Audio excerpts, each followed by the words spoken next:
Hello everyone, welcome back to my YouTube channel guys. तो आज की इस वीडियो में हम लोग प्रीफेस टू लिरिकल बैलेट्स को एक्सप्लेन करेंगे, जिसे लिखा था विलियम वर्ड्सवर्थ ने।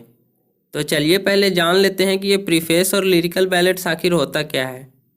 तो प्रीफेस का मतलब होता है इंट्रोडक्शन, और ये किसी भी बुक के स्टार्टिंग में लिखा जाता है, जिसे पढ़ के रीडर्स को ये आइडिया हो जाए कि ये बुक किस बारे में लिखा हुआ है और राइटर की थिंकिंग क्या है। अब ये जो लिरिकल बैलेट्स है, ये एक 23 पोएम्स का कलेक्शन है, जिसे William Wordsworth and ST. Coleridge ने मिलकर लिखा था। अब इस 23 पोएम्स में 19 पोएम्स विलियम वर्ड्सवर्थ लिखे थे और 4 पोएम्स एस.टी. कॉलरिज लिखे थे।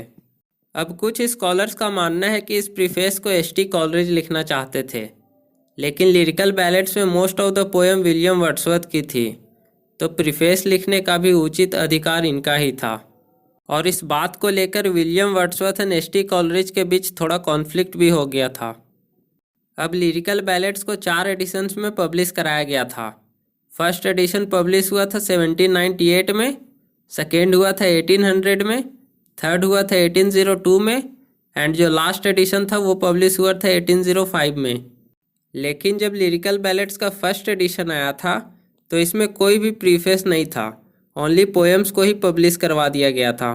बट उस टाइम ट्रेंड चल रहा था डिफ़िकल्ट लैंग्वेज में पोएम्स लिखने का, और विलियम वर्ड्सवर्थ ने ट्रेंड के अगेंस्ट जाके बहुत ही सिंपल लैंग्वेज का यूज़ किए थे अपने पोएम्स में, जिसके कारण बहुत सारे क्रिटिक्स इनकी आलोचना करने लगे थे। और इसी आलोचना से बचने के लिए विलियम वर्ड्सवर्थ ने लिरिकल बैलेट्स के सेकेंड एडिशन में प्रीफेस को ऐड कर दिए थे, ताकि लोगों को उनके थिंकिंग के बारे में पता चल सके कि उनका क्या व्यू है पोएट्री को लेकर। अब लिरिकल बैलेट्स को रोमांटिक मूवमेंट का घोषणा पत्र भी माना जाता है। ऐसा कहा जाता है कि लिरिकल बैलेट्स के बाद रोमांटिसिज्म का शुरुआत हो गया था, क्योंकि विलियम वर्ड्सवर्थ से पहले के जो राइटर्स थे वो नेचर पर पोएम्स लिखना पसंद नहीं करते थे, एंड उनकी पोएम्स काफ़ी डिफ़िकल्ट लैंग्वेज में लिखी हुई होती थी।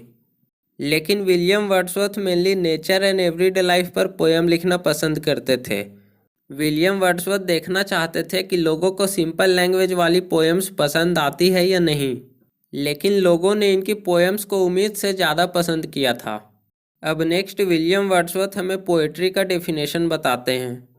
तो विलियम वर्ड्सवर्थ के अकॉर्डिंग, जब हमारे अंदर फीलिंग्स बहुत ज़्यादा हो जाती है, और इतनी ज़्यादा हो जाती है कि हमारे अंदर से ओवरफ्लो करने लगती है, और जब हम उन्हीं फीलिंग्स को शब्दों में बयां करते हैं तो उसे ही हम पोएट्री कहते हैं।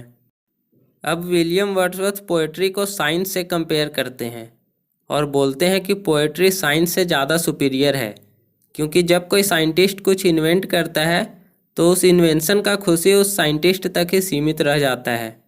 लेकिन जब कोई पोएट पोएम लिखता है तो जो खुशी उस पोएट को मिलता है पोएम को लिखने में, वही खुशी उस रीडर को भी मिलता है जो उस पोएम को पढ़ता है। अब विलियम वर्ड्सवर्थ के अकॉर्डिंग पोएट्री लिखने के लिए एक पोएट को 4 स्टेजेस से गुजरना पड़ता है। तो फर्स्ट स्टेज है ऑब्जर्वेशन, यानी कि पोएट को जिस भी चीज़ पर पोएट्री लिखना है उस चीज़ को ऑब्जर्व करना चाहिए। सेकेंड स्टेज है रिकलेक्शन, यानी कि जो भी चीज़ ऑब्जर्व किए हैं उसे याद रखना चाहिए। अब थर्ड स्टेज है फिल्ट्रेशन का, यानी कि जो भी चीज़ हम ऑब्जर्व किए हैं उन सारी बातों को तो हम पोएम में लिख नहीं सकते हैं, तो जो बेकार की बातें हैं उसे हमें फ़िल्टर करके हटा देना चाहिए। एंड जो लास्ट स्टेज है वो है कंपोजिशन, यानी कि इन तीनों प्रोसेस को कंप्लीट करने के बाद फाइनली हमें पोएट्री का क्रिएशन कर देना चाहिए।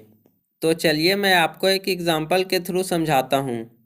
मान लीजिए मुझे एक गार्डन के ऊपर पोएम लिखना है, तो पहले मुझे उस गार्डन को अच्छी तरह ऑब्जर्व करना पड़ेगा।